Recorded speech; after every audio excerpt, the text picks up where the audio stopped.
Welcome dear students, मैं अभिषेक भारती आप सभी का मेरे YouTube चैनल एबीएस एकेडमिया पे स्वागत करता हूं। आज मैं आपके सामने स्ट्रेंथ ऑफ मटेरियल के डिफ्लेक्शन एंड स्लोप टॉपिक के तीसरे पार्ट को लेकर के आया हूं, जिसमें हम लोग कैंटिलीवर बीम के स्लोप एंड डिफ्लेक्शन के डिफरेंट फॉर्मूला से अलग अलग प्रॉब्लम्स को सॉल्व करने की कोशिश करेंगे। लेक्चर को स्टार्ट करने से पहले मैं आपको बता दूं कि यदि आप मुझसे जुड़ना चाहते हैं तो मेरे फेसबुक पेज और मेरे टेलीग्राम ग्रुप का लिंक वीडियो के डिस्क्रिप्शन बॉक्स में दे रखा है, जहां पे आप लिंक को क्लिक करके आप मेरे फेसबुक या टेलीग्राम ग्रुप तक पहुंच सकते हैं। यदि आप ये वीडियो यूट्यूब पे देख रहे हैं तो मेरे यूट्यूब चैनल एबीएस एकेडमिया को सब्सक्राइब कर सकते हैं, अपने फ्रेंड्स के बीच में शेयर कर सकते हैं और वीडियो पसंद आए तो वीडियो को लाइक भी कर सकते हैं। आपका कोई भी डाउट हो तो वीडियो के नीचे कमेंट करके आप मुझे अपने डाउट बता सकते हैं, मैं आपको रिप्लाई जरूर करूंगा। तो देखिए, आज का जो हमारा टॉपिक है वो है deflection and slope in beams, और इस टॉपिक में हम लोग आज लेक्चर 3 पढ़ने वाले हैं। 2 लेक्चर इसके पहले मैं करा रखा हूं, अगर आप उन वीडियोस को नहीं देखे हैं तो आप उन वीडियोस को भी जाकर के देख सकते हैं, तो ही आपको तीसरा लेक्चर ज्यादा अच्छे तरीके से समझ में आएगा। यहां पे मैं जो भी क्वेश्चंस कराने जा रहा हूं ये सारे एग्जाम के लिए यूजफुल है, चाहे वो जेई का एग्जाम हो, एई का एग्जाम हो, गेट हो, इंजीनियरिंग सर्विसेज हो, मैं हर लेवल के क्वेश्चंस यहां पे कराऊंगा। तो वीडियो को अंत तक जरूर देखिएगा, वीडियो को लाइक जरूर कर दीजिएगा, चैनल को सब्सक्राइब कर दीजिएगा और अपने फ्रेंड्स के बीच में भी शेयर कर दीजिएगा। चलिए देखते हैं आज हम लोग क्या पढ़ने वाले हैं। जैसे कि प्रीवियस लेक्चर में मैं आपको ये सब बता दिया था कि डिफ्लेक्शन एंड स्लोप क्यों स्टडी किया जाता है, डिफ्लेक्शन क्या होता है, फिर स्लोप क्या होता है, फिर बाउंड्री कंडीशन के बारे में हम लोग देखे थे, cantilever beam, simply supported beam और सिंपली सपोर्टेड बीम पे अनसिमेट्रिक लोडिंग के कंडीशन में क्या होगा। देन हम लोग मोर्स थ्योरम जो कि मोमेंट एरिया मेथड के बारे में हम लोग समझे थे यहाँ पे। फिर हम लोग कैंटिलीवर बीम पे कपल का फॉर्मूला क्या होगा, कैंटिलीवर बीम पे पॉइंट लोड के स्लोप डिफ्लेक्शन का फॉर्मूला क्या आएगा। देन हम लोग देखे थे कि area and centroid of parabolic और क्यूबिक कर्व हम किस प्रकार से कैलकुलेट करते हैं। देन हम लोग कैंटिलीवर बीम पे यूडीएल लगा करके भी स्लोप एंड डिफ्लेक्शन डिटरमाइन कर चुके हैं। कैंटिलीवर बीम पे यूनिफॉर्मली वेरिंग लोड और 2 प्रकार के यूवीएल थे, इन दोनों को हम लोग यहाँ पे देखें, और जितने भी फॉर्मूला पीछे मैंने डिराइव करा सबको यहाँ पे मैं समराइज कर दिया था। एक बार मैं सबको एक बार फिर से बता दूं कि कैंटिलीवर बीम के फ्रिंड पे अगर कपल होगा तो स्लोप होता है ml/ei एंड डिफ्लेक्शन होता है ml²/2e/i। अगर पॉइंट लोड है तो स्लोप होगा WL²/2ei एंड डिफ्लेक्शन होगा WL3/3ei। अगर यूडीएल है तो स्लोप होगा WL3/6ei एंड डिफ्लेक्शन होगा WL4/8ei। अगर यूनिफॉर्मली वेरिंग लोड है जिसका मैक्सिमम लोड फिक्स्ड पे हो और जीरो लोड फ्री पे हो तो स्लोप होता है WL3/24ei और डिफ्लेक्शन होता है WL4/30ei। और अगर मेरा यूवीएल ऑपोजिट हो जिसमें फिक्स्ड पे लोड जीरो हो और फ्री पे लोड मैक्सिमम हो, जो मैक्सिमम स्लोप होता है वो होता है WL3/8ei और डिफ्लेक्शन होता है 11 WL4/120ei। ये सारे फॉर्मूले मैंने पिछले लेक्चर्स में आपको डिराइव करके बता दिया है कि मोमेंट एरिया मेथड से इन सारे फॉर्मूले को आसानी से कैसे कैलकुलेट करते हैं, किस प्रकार से इसको याद रखा जाए ये भी मैं आपको बता रखा हूं। चलिए अब इनसे रिलेटेड कुछ क्वेश्चंस करेंगे और इन पे एनालिसिस भी करेंगे कि ये फॉर्मूला हमें डायरेक्टली या इनडायरेक्टली क्या बताने की कोशिश करता है। तो जैसे कि आज का पहला क्वेश्चन है और बहुत ही आसान, बहुत ही बेसिक सा क्वेश्चन है। बोल रखा है what should be the magnitude and direction of a couple applied at free and so that deflection at free and becomes zero. देखो इसको सिंपल भाषा में समझे तो एक आपके सामने कैंटिलीवर बीम दिया है जिसका लेंथ दे रखा है 2 मीटर है और फ्री एंड पे एक पॉइंट लोड लगा रखा है 9 किलो न्यूटन का, जो कि लोड नीचे जा रहा है। तो सबसे पहले ये पूछा है कि फ्री एंड पे, इस एंड पे मैं एक कपल लगाना चाहता हूं। क्या लगाना चाहता हूं? एक कपल लगाना चाहता हूं ताकि इस फ्री एंड का डिफ्लेक्शन जीरो हो जाए। देखिए बोला है deflection at free and becomes zero, मतलब मैं यहां पे एक कपल देना चाहता हूं और कपल ऐसा देना चाहता हूं ताकि फ्री एंड का डिफ्लेक्शन जीरो हो जाए। तो देखिए सिंपल सी बात है कि हमसे उस कपल का मैग्नीट्यूड पूछा है कि कपल कितने मैग्नीट्यूड का होगा, और कपल का डायरेक्शन पूछा है, मतलब कपल क्लॉकवाइज होगा या एंटी क्लॉकवाइज होगा। देखिए मैग्नीट्यूड पे तो हम बाद में जाएंगे, सबसे पहले डायरेक्शन पे चलता है। एक बात बताइए कि अगर लोड डाउनवर्ड है तो क्या ऐसा लगता है कि बीम नीचे डिफ्लेक्ट होगा? ऑब्वियसली कि अगर लोड डाउनवर्ड है तो हमारा बीम डिफ्लेक्ट हो जाएगा नीचे। इसका मतलब यह हुआ कि मैं कपल इस बीम पे ऐसा दूंगा, इस बीम पे फ्री एंड पे मैं कपल ऐसा लगाऊंगा ताकि ये वाला डिफ्लेक्शन ना हो। मतलब क्या हो कि डिफ्लेक्शन ऊपर हो जाए और नेट डिफ्लेक्शन क्या हो जाए? जीरो। बोलने का मतलब कि जितना डिफ्लेक्शन पॉइंट लोड नीचे दे रहा है, अगर उतना ही डिफ्लेक्शन हमारा कपल ऊपर दे दे तो नेट डिफ्लेक्शन क्या हो जाएगा? जीरो हो जाएगा। मतलब फ्री एंड अपने जगह पे ही रह जाएगा। तो सिंपल सी बात है कि कपल दो ही प्रकार के हो सकते हैं, एक क्लॉकवाइज एक एंटी क्लॉकवाइज। अगर मैं इसके फ्री एंड पे एक क्लॉकवाइज कपल दूं, ये कैसा कपल है? क्लॉकवाइज है, तो इस क्लॉकवाइज कपल के कारण डिफ्लेक्शन हमारा और इंक्रीज हो जाएगा। क्या ऐसा लगता है? एक तो डाउनवर्ड लोड है जो कि बीम को नीचे डिफ्लेक्ट कर रहा है, और साथ में ही हम कपल भी अगर डाउनवर्ड ही दे दे, मतलब क्लॉकवाइज ही दे दे, तो होगा क्या कि डिफ्लेक्शन और बढ़ जाएगा। जबकि हमें डिफ्लेक्शन को बढ़ाना नहीं है, डिफ्लेक्शन को जीरो करना है। तो उसके लिए हमें कपल का डायरेक्शन कैसा रखना होगा? Anti clockwise. कपल का डायरेक्शन कैसा रखना होगा? एंटी क्लॉकवाइज, ताकि बीम का नेट डिफ्लेक्शन फ्री एंड पे जीरो हो जाए। तो क्वेश्चन का एक पार्ट तो आप सॉल्व कर लिए। क्वेश्चन का एक पार्ट हमारा सॉल्व हो गया कि जो हमारा कपल है उसका डायरेक्शन एंटी क्लॉकवाइज होना चाहिए। तो इसको सॉल्यूशन में मैं ऐसे दिखाऊंगा, सॉल्यूशन में मैं ऐसे दिखा देता हूं कि एक कैंटिलीवर बीम है, और कैंटिलीवर बीम पे जैसे ही एक पॉइंट लोड लगा है तो बीम हो गया है नीचे डिफ्लेक्ट, कुछ ऐसा डिफ्लेक्ट हुआ है। अगर मैं इसी बीम के फ्री एंड पे, इसी बीम के फ्री एंड पे एक एंटी क्लॉकवाइज मोमेंट दे दूं, एंटी क्लॉकवाइज मोमेंट दे दूं, तो जो हमारा डिफ्लेक्शन होगा वो क्या होगा? ऊपर चला जाएगा, और डिफ्लेक्शन ऊपर जाके net deflection y net, free end पे जो नेट डिफ्लेक्शन है, फ्री एंड पे जो नेट डिफ्लेक्शन है वो क्या हो जाएगा? जीरो हो जाएगा। तो सबसे पहले हमें डायरेक्शन मिल गया कि direction must be anti clockwise. अब आ जाइए इस बात पे कि मैग्नीट्यूड, इस कपल का मैग्नीट्यूड क्या रखा जाए। देखिए मोस्ट ऑफ द स्टूडेंट्स क्या करते हैं, ये 9 इंटू 2 को मल्टीप्लाई कर देते हैं। वो बोलते हैं सर 18 9 गुना 2 18 किलोन्यूटन मीटर का क्लॉकवाइज मोमेंट है, तो मैं 18 किलोन्यूटन मीटर का एंटी क्लॉकवाइज मोमेंट दे दूं। ये गलत तरीका है, क्योंकि आप क्या कर रहे हो? बेंडिंग मोमेंट एंड का जीरो कर रहे हो। अगर मैं आपसे पूछूं इस बीम का बेंडिंग मोमेंट एंड पे क्या है, तो आप बोलोगे 9 इंटू 2 18, और डायरेक्शन क्या है? क्लॉकवाइज। अगर क्वेश्चन ये होता का बेंडिंग मोमेंट जीरो करने के लिए क्या कपल दिया जाए, तो आप बोलते 18 किलोन्यूटन मीटर एंटी क्लॉकवाइज। पहले इस बात को समझेंगे, ठीक है? तो हमें बेंडिंग मोमेंट तो जीरो करने नहीं बोला है, हमें बोला है डिफ्लेक्शन जीरो करिए। तो डिफ्लेक्शन जीरो करिए, तो बिना डिफ्लेक्शन के फॉर्मूला का हम लोग सॉल्यूशन कैसे ला सकते हैं?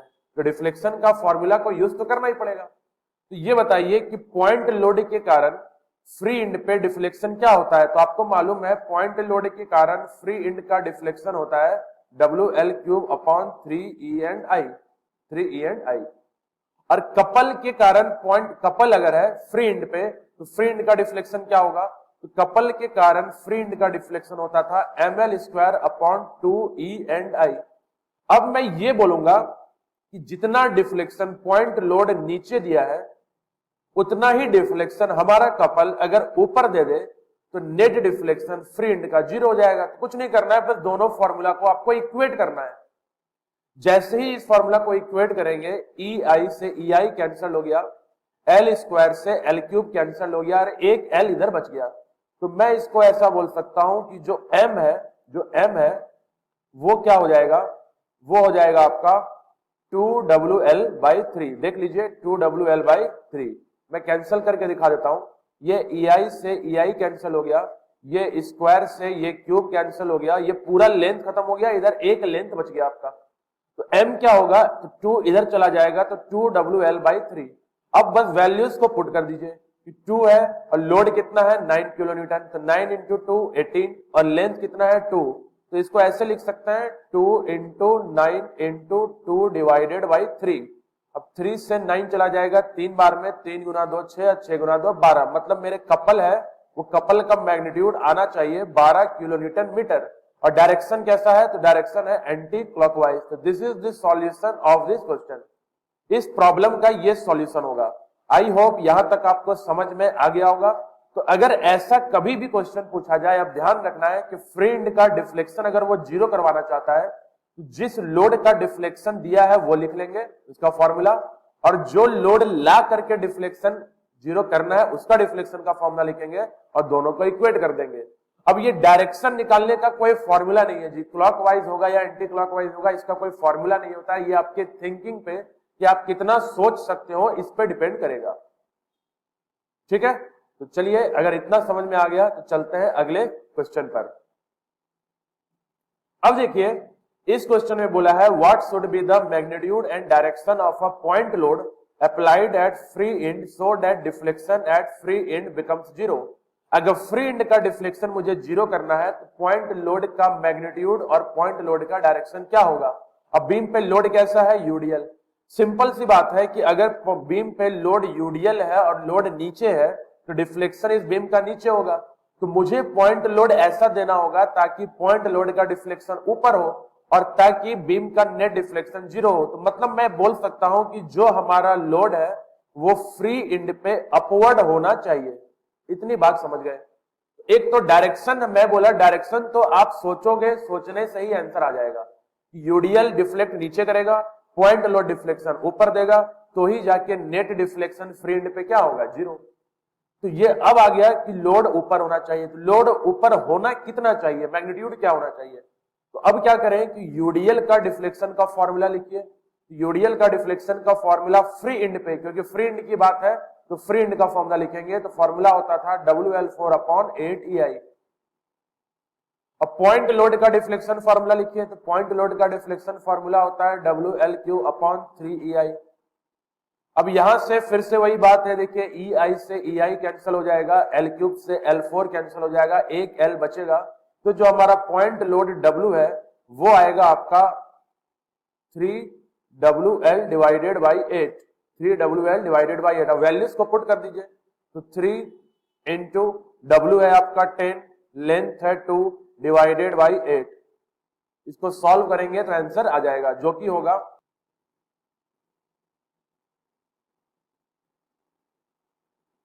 तो देखिए आ जाएगा 7.5, और क्योंकि ये पॉइंट लोड है तो इसका जो यूनिट होगा वो होगा 7.5 किलो न्यूटन। ठीक है, तो हम आसानी से ये बता दिए कि दोनों के डिफ्लेक्शन फॉर्मूला को इक्वेट करके कि हमारा जो पॉइंट लोड होगा वो 7.5 किलो न्यूटन का अगर अपवर्ड डायरेक्शन में लगाया जाए तो फ्री एंड का नेट डिफ्लेक्शन क्या हो जाता है, 0। चलिए अब आगे समझते हैं। अब देखिए जो हमारा अब का टॉपिक है वो है एनालिसिस ऑफ डिफरेंट फॉर्मूला। यहां पे मैं कुछ ऐसी बातें बताऊंगा जिससे आपके बहुत सारे क्वेश्चन सॉल्व हो जाएंगे, बस केवल समझते चलना है। देखिए मैं कोई भी एक सिंपल सा एक फॉर्मूला ले लूं कि मान लेते हैं कि कैंटिलीवर बीम पे अगर एक पॉइंट लोड है फ्री एंड पे, अगर उसका लेंथ L है और लोड अगर W है, इस बीम का यंग्स मॉडुलस E है और इस बीम का क्रॉस सेक्शन का moment of inertia about neutral axis I NA है, तो स्लोप का फॉर्मूला क्या होता था, तो मैक्सिमम स्लोप फ्री एंड पे मिलता था और मैक्सिमम स्लोप का फॉर्मूला होता था WL²/2EI।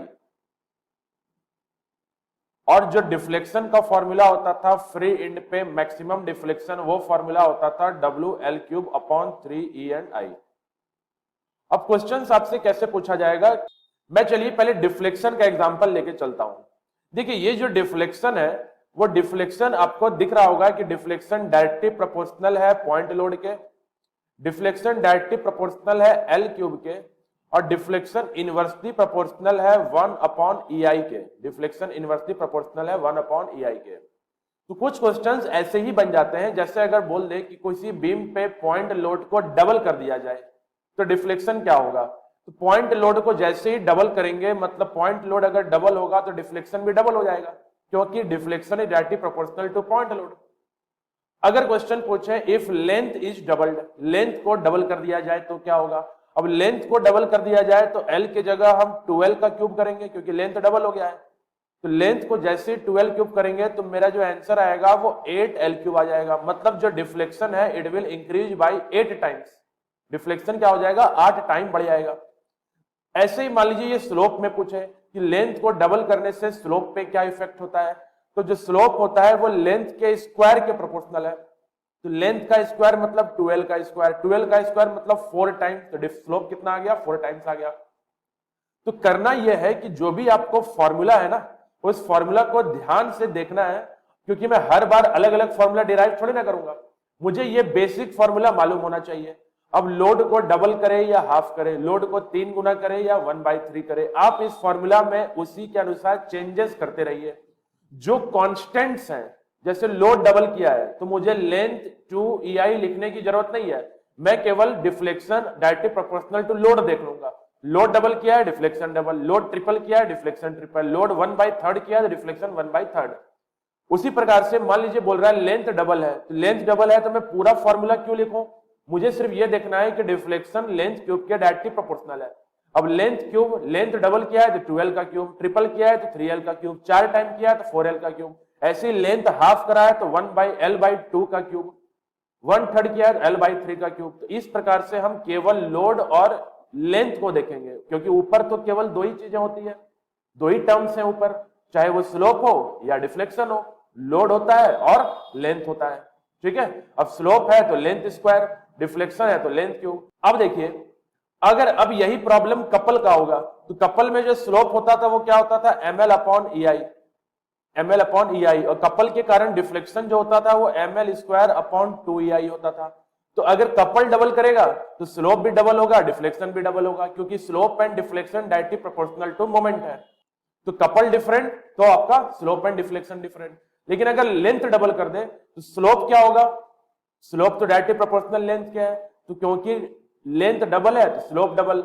अगर डिफ्लेक्शन पूछे तो डिफ्लेक्शन विल बी 4 टाइम्स। तो अब बात ध्यान दें कि अगर यही पॉइंट लोड है तो लेंथ को डबल करने से डिफ्लेक्शन 8 टाइम्स हो जाता है। लेकिन अगर कपल का क्वेश्चन है तो लेंथ को डबल करने से हमारा जो डिफ्लेक्शन है वो केवल 4 टाइम्स हो रहा है। कपल की कंडीशन में 4 टाइम्स और पॉइंट लोड के कंडीशन में 8 टाइम्स। अगर यही यूडीएल या यूवीएल हो, अब वहां पे समझें, यूडीएल यूवीएल में जो हमारा स्लोप होता था वो WL³ के रिस्पेक्ट में होता था, और जो डिफ्लेक्शन होता था वो WL4 के रिस्पेक्ट में होता था। तो आपको केवल ये ध्यान देना है कि जो लेंथ है कि क्यूब की प्रोपोर्शनल स्लोप है, लेंथ की पावर 4 के प्रोपोर्शनल आपका डिफ्लेक्शन है। तो अगर यूडीएल और यूवीएल वाले क्वेश्चन में ये बात पूछ दे कि लेंथ को डबल करने से डिफ्लेक्शन पे क्या इफेक्ट होता है, तो लेंथ को डबल करने से 12 का पावर 4 और 2 का पावर 4 क्या होगा, 2 का पावर 4 आ जाएगा आपका 16, तो डिफ्लेक्शन विल बी 16 टाइम्स।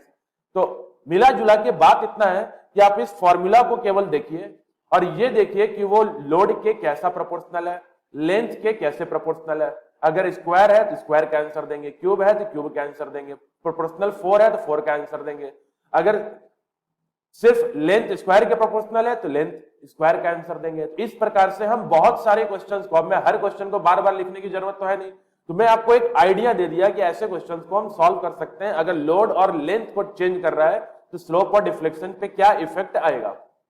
अब आ जाइए क्रॉस सेक्शन पे। अब ध्यान दें तो स्लोप और डिफ्लेक्शन इनवर्सली प्रोपोर्शनल होता है ई के। क्वेश्चन ऐसा बोल सकता है कि अगर यंग्स मॉडुलस, मटेरियल का यंग्स मॉडुलस डबल कर दिया जाए, तो क्योंकि डिफ्लेक्शन या स्लोप दोनों ही ई के इनवर्सली प्रोपोर्शनल है, ई डबल होगा तो स्लोप हाफ हो जाएगा, डिफ्लेक्शन भी हाफ हो जाएगा। और हर लोडिंग, चाहे वो पॉइंट लोड हो या वो कपल हो या यूडीएल हो या यूवीएल हो, स्लोप और डिफ्लेक्शन हमेशा ही ई के इनवर्सली प्रोपोर्शनल होता है। कहीं भी आपने ई स्क्वायर या ई क्यूब तो देखा नहीं है, हमेशा इनवर्सली प्रोपोर्शनल टू ई है।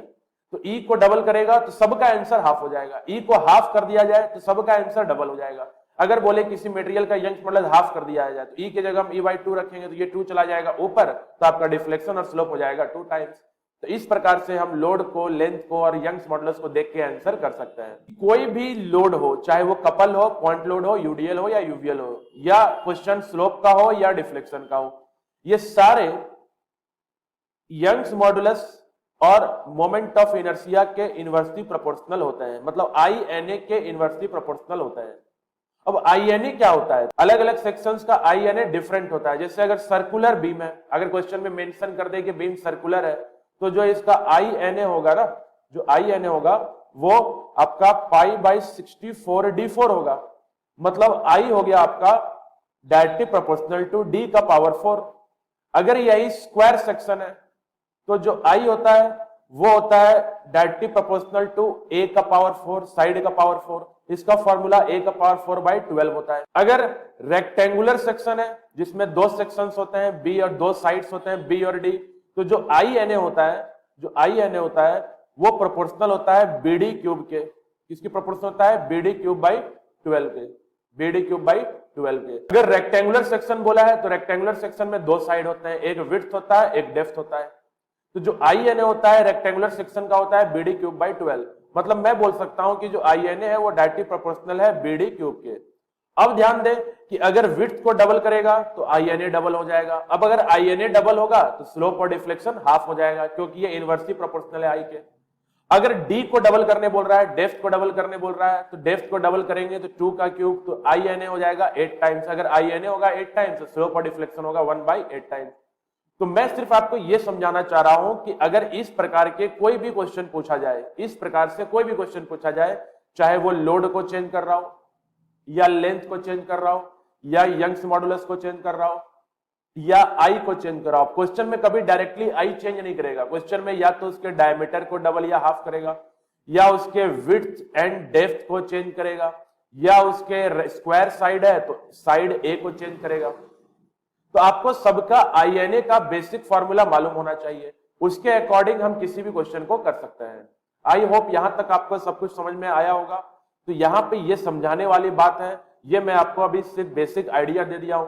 आगे चल के हम डिफ्लेक्शन से रिलेटेड बहुत सारे ऑब्जेक्टिव क्वेश्चंस कराएंगे आपको, वहां पे इन सबको आपको यूज करना है, वहां पे आपको इन सबका यूज करना है। तो एक बार इस बात को अच्छे से समझ लेंगे कि कौन सा लोड है, कौन से लोड में लोड पे कैसा डिपेंड करता है, स्लोप डिफ्लेक्शन लेंथ पे कैसे प्रोपोर्शनल है, ई के कैसे प्रोपोर्शनल है, आई के कैसे प्रोपोर्शनल है, आई अलग अलग सेक्शंस का अलग अलग होता है तो उन सब के कैसे प्रोपोर्शनल है, ये सब कुछ आपको ध्यान देना होगा और इन सब पे प्रैक्टिस करते रहना होगा। चलिए एक क्वेश्चन मैं आपको दिखाऊं। जैसे क्वेश्चन बोला है, if width and depth of a section of a beam is doubled, width and depth of a section of a beam is doubled, then what will be the effect on deflection and slope due to given load। अब कोई beam का नाम नहीं है, कोई beam नहीं है, कोई लोड भी नहीं है, सिर्फ आपको दो बात दिया है कि विड्थ को और डेप्थ को डबल कर दिया जाए। अब देखिए विड्थ और डेप्थ किस में होता है? एक रेक्टेंगुलर सेक्शन में होता है। ये सिंपल सी बात है कि विड्थ और डेप्थ एक रेक्टेंगुलर सेक्शन में होता है और रेक्टेंगुलर सेक्शन का ये विड्थ होता है और ये डेप्थ होता है। तो इसका जो आई एन ए होता है, अभी मैंने बताया एक रेक्टेंगुलर सेक्शन का I N A directly proportional होता है बी डी क्यूब के, डायरेक्टली प्रोपोर्शनल होता है बी डी क्यूब के। अब क्वेश्चन है कि विड्थ को डबल कर दिया जाए तो बी की जगह मैं 2b रखूंगा, बी की जगह क्या रख दूंगा 2b इनटू डेप्थ को भी डबल किया है तो डी की जगह 2d रखूंगा, 2d का क्यूब, डेप्थ में 2d का क्यूब। इसको सॉल्व करें तो ये बी डी क्यूब एक साइड हो जाएगा और 2 का क्यूब 2 गुना 2 4, 4 गुना 2 8 और 8 गुना 2 16 टाइम्स हो गया। मतलब मेरा जो आई एन ए आया वो 16 टाइम्स आ गया। आई एन ए कितना आ गया? आई एन ए हो गया आपका 16 टाइम्स हो गया, आई एन ए हो गया 16 टाइम्स।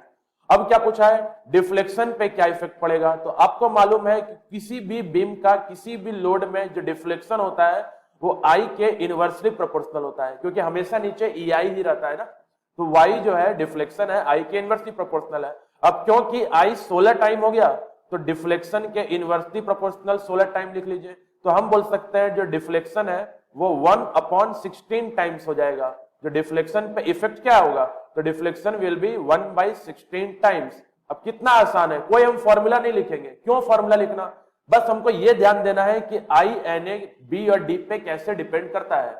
बी डी को चेंज करिए, आई को चेंज कर लीजिए, आई को चेंज करिए तो डिफ्लेक्शन कितना चेंज हो रहा है ये पता चल जाएगा। ठीक है, तो इस प्रकार से हम बहुत सारे क्वेश्चंस को कर सकते हैं और आपके एग्जाम में ऐसे ही क्वेश्चंस होते हैं। तो आई होप ये आपको समझ में आ गया होगा। चलिए चलते हैं अगले क्वेश्चन पर। चलिए देखिए आपके सामने एक नया क्वेश्चन है।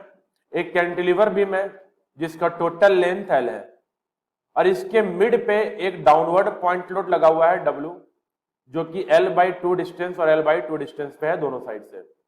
पूछा है maximum slope, maximum deflection and slope and deflection at mid span. सबसे पहले मैं काम करता हूं, सबको नेमिंग कर दूं। ये पॉइंट ए है मान लीजिए, ये पॉइंट बी है और ये पॉइंट सी है। अब इस क्वेश्चन को सॉल्व करने का दो तरीका है, मैं दोनों मेथड आपको बताऊंगा, फिर आप खुद डिसाइड करेंगे कौन सा मेथड अच्छा है। सबसे पहले देखिए, इसको आप मोमेंट एरिया मेथड से तो सॉल्व कर ही सकते हैं कि इस बीम का बीएमडी ड्रॉ कर लीजिए। तो अगर मैं इस बीम का बीएमडी ड्रॉ करूंगा तो आपको मालूम है कि सी से लेके बी तक कोई लोड नहीं है, क्योंकि मोमेंट हमेशा सी से बी की तरफ चलते हैं, फ्री से फिक्स की तरफ। तो सी से बी कोई लोड नहीं है, तो सी से बी मोमेंट जीरो होगा, यहां तक मोमेंट आपका जीरो होगा। और बी से लेके ए तक मोमेंट हो जाएगा W इंटू L/2 और ये लीनियरली वेरी करेगा कुछ ऐसा। ये आपका बनेगा बीएमडी, ये आप हो गया बी बेंडिंग मोमेंट डायग्राम।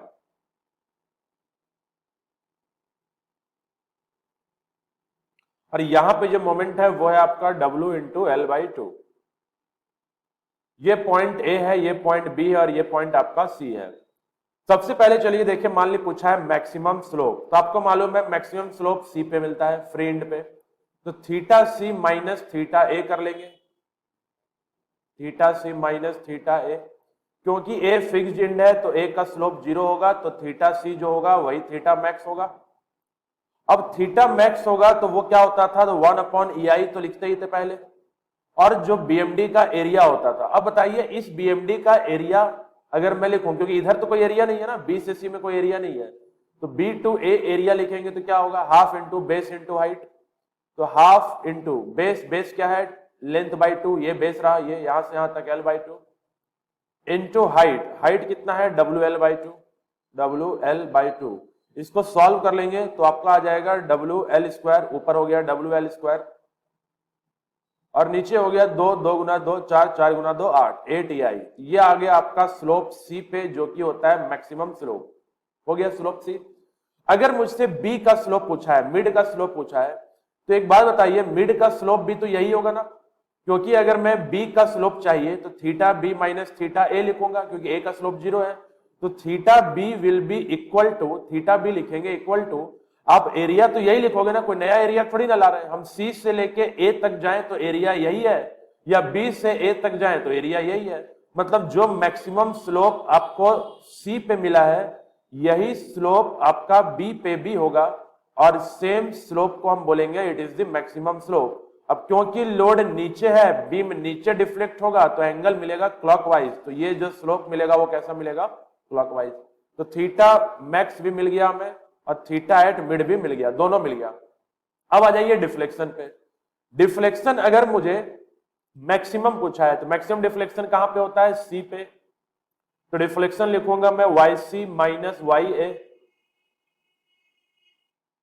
ए का डिफ्लेक्शन हो गया जीरो, तो जो YC होगा वो Ymax होगा, और Ymax होगा कितना, तो जो स्लोप है आप उसको कॉपी कर लेते हैं, जो स्लोप है वो मेरा है WL²/8EI, WL²/8EI स्लोप लिख लिए, इनटू सेंटर का डिस्टेंस। अब देखिए इस ट्रायंगल का सेंटर कहीं यहां पे है, इस बीएमडी का सेंटर कहीं यहां पे है, और सेंटर का distance point of non zero slope से, तो point of non zero slope क्या है, सी वाला है, क्योंकि आप यहां सी लिखे हो ना, तो सी वाला डिस्टेंस। तो बताइए यहां से यहां ये पूरा डिस्टेंस कितना है, तो ये डिस्टेंस कितना होगा, एक तो होगा L/2 प्लस L/2 का 2L/3, ऐसे लिख सकते हैं ना। देखिए ये जो दूरी है, इसको मैं ध्यान से बताऊं आपको, ये यहां से लेके यहां तक जो दूरी है, ये होता क्या है 12/3 होता है, ये L/3 होता था, 12/3 होता था, लेकिन लेंथ हमारा L थोड़ी ना है, यहाँ लेंथ L/2 है, तो इसको हम लिखेंगे 2/3 ऑफ L/2, 2/3 ऑफ L/2, ऐसा लिखेंगे। किसको, C, इस सेंटर से B तक के डिस्टेंस को। अब B से C कितना है L/2, उसको L/2 ऐड कर लीजिए, L/2 ऐड कर लीजिए। अब इसको सॉल्व करें, इसको सॉल्व करेंगे तो क्या आ जाएगा देखते हैं। तो देखिए यहां से 2 से 2 कैंसिल हो जाएगा, तो बचेगा L/3, और L/3 प्लस L/2, तो नीचे 3 और 2 का एलसीएम हो जाएगा 6। अब नीचे अगर L/3 प्लस L/2 और नीचे अगर 6 है तो ऊपर हो जाएगा 5L हो जाएगा। इसको सॉल्व करने से आ गया 5L। अब इसको सॉल्व और करें तो ये हो गया 5WL3, ऊपर हो गया आपका 5WL3, 5WL3 divided by 8 into 6, 48EI, 48EI। ये हो गया आपका मैक्सिमम डिफ्लेक्शन, और डिफ्लेक्शन किधर हो रहा है, नीचे की तरफ। तो इस क्वेश्चन में हमने सबसे पहले स्लोप देखे सी का, और जो स्लोप सी का है वही स्लोप बी का भी है। स्लोप देखने के बाद हम डिफ्लेक्शन कैलकुलेट करें, मैक्सिमम डिफ्लेक्शन। अब एक डिफ्लेक्शन बचा हुआ है मिड का डिफ्लेक्शन। मिड का डिफ्लेक्शन कितना होगा, हमें मिड का डिफ्लेक्शन चाहिए, तो मिड का डिफ्लेक्शन कितना होगा अब ये देखते हैं। फिर से मोमेंट एरिया मेथड लगाएंगे, इस बार मोमेंट एरिया मेथड हम बी से लेके ए तक का लगाएंगे क्योंकि हमको बी का डिफ्लेक्शन चाहिए। तो मैं आगे इसको लिख रहा हूं, अगर मुझे डिफ्लेक्शन बी माइनस ए लिखना है क्योंकि डिफ्लेक्शन बी का चाहिए, ए का डिफ्लेक्शन 0 हो गया, तो जो स्लोप था वो कॉपी कर लेते हैं। तो स्लोप तो है WL² अपॉन ATI, क्योंकि बी का भी स्लोप वही है, सी का भी स्लोप वही है, N2। अब देखिए यहां एक डिस्टेंस मल्टीप्लाई करना है, चलते हैं फिगर पे। अब देखिए हमें डिस्टेंस कौन सा मल्टीप्लाई करना है, ये बी तक का डिस्टेंस मल्टीप्लाई करना, पूरा नहीं करना है, क्योंकि जब हम सी का डिफ्लेक्शन लिख रहे थे तो हम सी तक का डिस्टेंस लिखे, point of non zero slope सी था। अब हम बी का डिफ्लेक्शन लिख रहे हैं तो बी तक का डिस्टेंस लिखेंगे कि point of zero non zero slope of B हो गया, point of non zero slope क्या हो गया, बी। तो ये दूरी कितनी है, तो ये दूरी अभी बताए थे 2/3 ऑफ L/2 है, तो 2/3 ऑफ L/2 है मतलब कि L/3 है, तो हम यहाँ L/3 मल्टीप्लाई कर देते हैं, L/3 मल्टीप्लाई कर देते हैं, तो ये आंसर आ जाएगा आपका WL³ upon 24 E&I, WL³ upon 24 E&I, और डिफ्लेक्शन हो गया डाउनवर्ड। तो यहां से आप स्लोप, दोनों स्लोप भी निकाल लिए और दोनों डिफ्लेक्शन भी निकाल लिए। चलिए एक और तरीका मैं आपको देता हूं, एक और तरीका मैं आपको देता हूं, वो ये है कि मैं फिर से यहां फिगर ड्रॉ कर दे रहा हूं। अब इस तरीके को एक बार समझेंगे, ठीक है, ध्यान से समझेंगे। अगर इस पे आप समझ गए अच्छे से तो आप इसी क्वेश्चन को विद इन 30 सेकेंड आप सॉल्व कर सकते हो, 30 सेकेंड में सॉल्व कर सकते हो। यहां पे एक लोड था W, ये डिस्टेंस है L/2, ये डिस्टेंस है L/2, ये पॉइंट A है, ये पॉइंट B है और ये पॉइंट C है। एक बात बताइए, अगर मैं B से C वाले पार्ट को अगर मैं हटा दूं, एज्यूम करें कि B से C पार्ट नहीं है, तो क्या मुझे एक कैंटिलीवर बीम नजर आ रहा है जिसका लेंथ L/2 है और जिसके फ्री एंड पे पॉइंट लोड W है? क्या इतना नजर आ रहा है? मतलब B से C पार्ट को हटा दें तो A से लेके B तक में हमारे कैलकुलेशन में कोई चेंजेस नहीं आएगा, सिंपल सी बात है। तो B का स्लोप और B का डिफ्लेक्शन आप लिखिए, तो थीटा B का आपको फॉर्मूला मालूम है, कैंटिलीवर बीम के फ्री एंड का फॉर्मूला क्या होता था, फॉर्मूला होता था WL² अपॉन 2EI, लेकिन यहां लेंथ L नहीं है, यहां लेंथ L/2 है, तब यहां पे L/2 का स्क्वायर लिखेंगे। क्या लिखेंगे? L/2 का स्क्वायर लिखेंगे। इसको सॉल्व कर लीजिए, ये देखिए आ गया आपका WL², ऊपर हो गया 2 का स्क्वायर 4 और 4 × 2 ATI। देखिए B का स्लोप डायरेक्ट मिला कि नहीं मिला, B का स्लोप मिल गया। तो डायरेक्ट फॉर्मूला, जो फॉर्मूला आपको पता है WL² अपॉन 2EI में, इसमें लेंथ की जगह L/2 रखेंगे, B का स्लोप आ गया।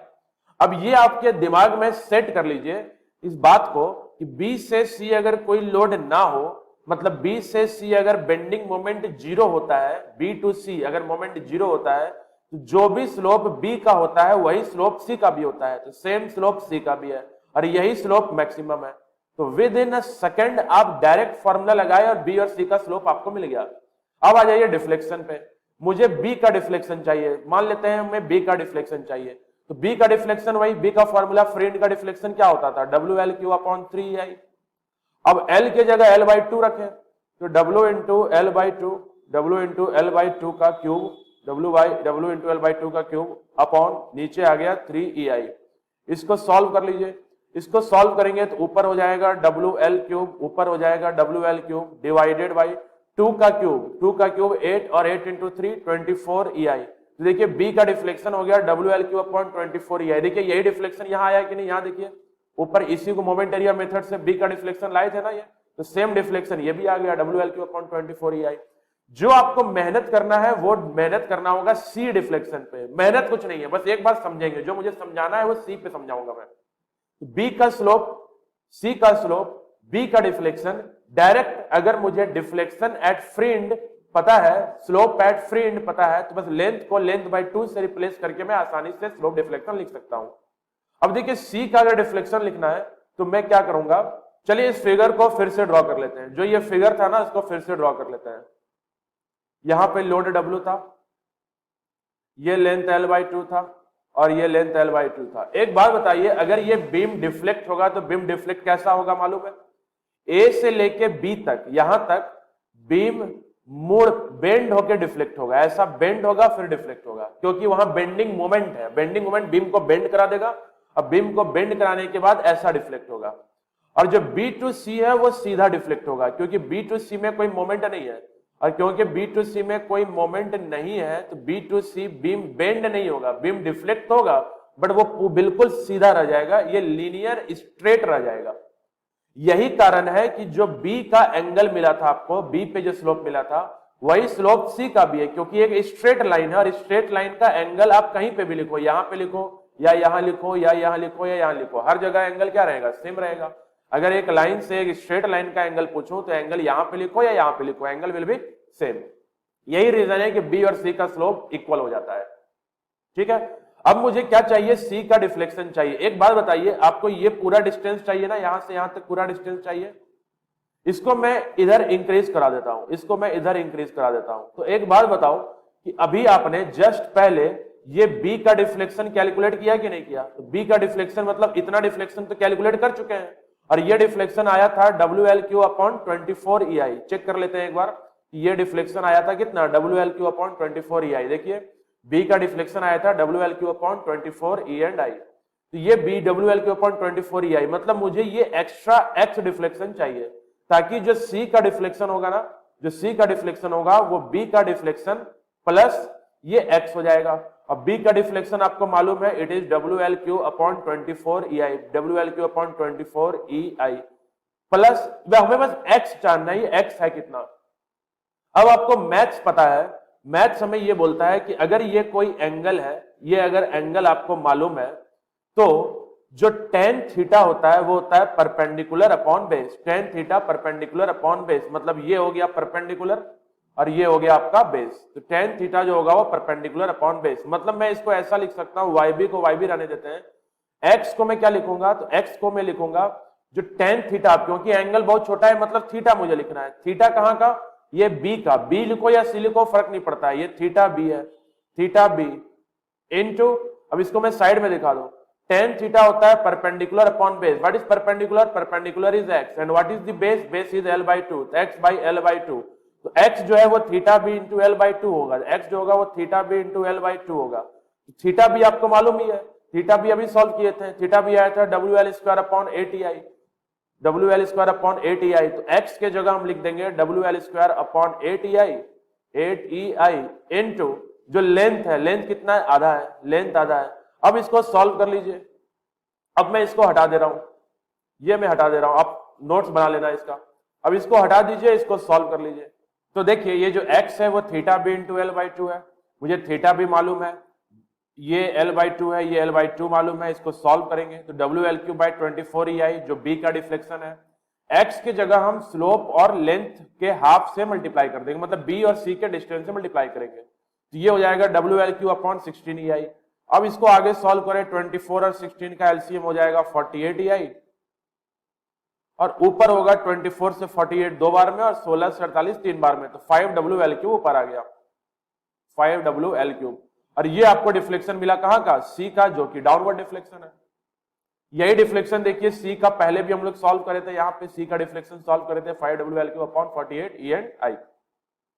तो इस क्वेश्चन में मैं आपको यह समझाया कि ऐसे क्वेश्चंस में जब लोड कहीं बीच में हो, या लोड L/4 डिस्टेंस पे हो, या L/3 डिस्टेंस पे हो, मतलब एक सिंगल पॉइंट लोड हो और बीम पे कहीं भी हो, आप या तो मोमेंट एरिया मेथड लगा के सॉल्व कर सकते हैं, लेकिन उसमें टाइम टेकिंग है, थोड़ा समय ज्यादा लग जाएगा।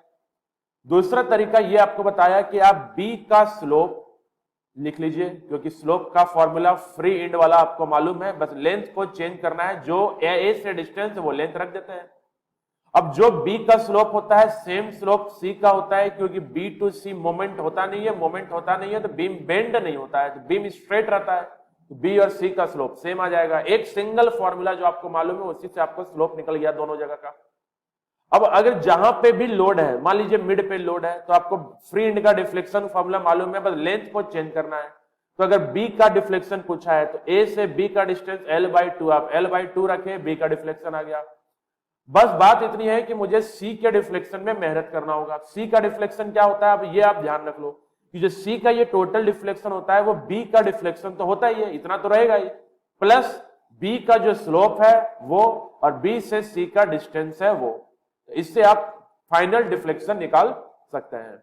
एक मैं यहाँ पे आपको ऐसी एक एग्जांपल लास्ट में बताता चलूं ताकि आपको अच्छे समझ में आ जाए। मैं सॉल्व नहीं करूंगा, मैं केवल लिख दूंगा कि क्या करना है। मान लीजिए ये डिस्टेंस l/3 है, ये डिस्टेंस 12/3 है, ये पॉइंट A है, ये पॉइंट B है, ये पॉइंट C है। आपको B का स्लोप पूछा है, तो आपको मालूम है B और C का स्लोप दोनों इक्वल होगा। कहीं का भी पूछे, या तो B या C या B to C कहीं भी पूछे, स्लोप इक्वल कितना, तो W इंटू लेंथ कितना है, तो A से B का डिस्टेंस कितना है, l/3, तो l/3 का स्क्वायर कर लीजिए, l/3 का स्क्वायर डिवाइडेड बाई 2EI, ये आपका स्लोप आ गया। जो भी आना होगा स्लोप आ गया। B का डिफ्लेक्शन चाहिए, तो डिफ्लेक्शन का फॉर्मूला मालूम है WL³ अपॉन 3EI, तो लेंथ कितना है, l/3 है, l/3 का क्यूब WL³ l/3 का cube upon 3EI, WL³ upon 3EI, ये B का डिफ्लेक्शन आ गया। C का डिफ्लेक्शन चाहिए, तो C का जो डिफ्लेक्शन होता है वो B का डिफ्लेक्शन प्लस B का slope into length from B to C, B से C का डिस्टेंस क्या होगा वो मल्टीप्लाई कर दिए, यहां से आपका C का डिफ्लेक्शन आ जाएगा। तो आई होप आज का लेक्चर आपको समझ में आया होगा। हम बहुत सारे क्वेश्चंस आपको यहाँ पे समझाने की कोशिश किए, फॉर्मूला का एनालिसिस दिए, इन सबको आप एक बार रिवाइज कर लीजिए। अब यहाँ तक जरूर कंप्लीट करके आइएगा अच्छे से, फिर हम लोग नेक्स्ट लेक्चर में आपसे जल्द मिलेंगे और फिर हम लोग आगे के कुछ प्रॉब्लम्स को डिस्कशन में लाएंगे। तब तक के लिए thanks all of you, take care.